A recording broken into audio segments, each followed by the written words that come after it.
সমুদ্রের রং হারাচ্ছে জীবন।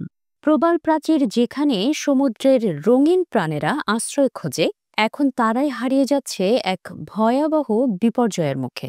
বৈশ্বিক উষ্ণতা সমুদ্রকে এমন এক সীমায় পৌঁছে দিয়েছে যেখানে প্রবালের বেঁচে থাকা প্রায় অসম্ভব। সোমবার প্রকাশিত এক গুরুত্বপূর্ণ প্রতিবেদনে বিজ্ঞানীরা সতর্ক করে বলেছেন, এই প্রথমবার পৃথিবী প্রবেশ করেছে এক বিপজ্জনক সীমারেখায়। এক্সেটার বিশ্ববিদ্যালয়ের জলবায়ু বিজ্ঞানী টিম ল্যান্টন জানাচ্ছেন, উষ্ণমণ্ডলীয় প্রবাল প্রাচীর এখন প্রায় ধ্বংসের মুখে। এই গবেষণায় কাজ করেছেন ১৬০ জন বিজ্ঞানী বিশ্বের নানা প্রান্ত থেকে।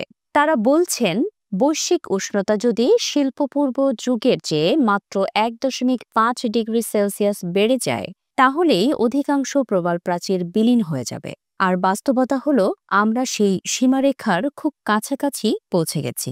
উষ্ণ সমুদ্রের পানিতে প্রবালগুলো হারাচ্ছে তাদের স্বাভাবিক রং।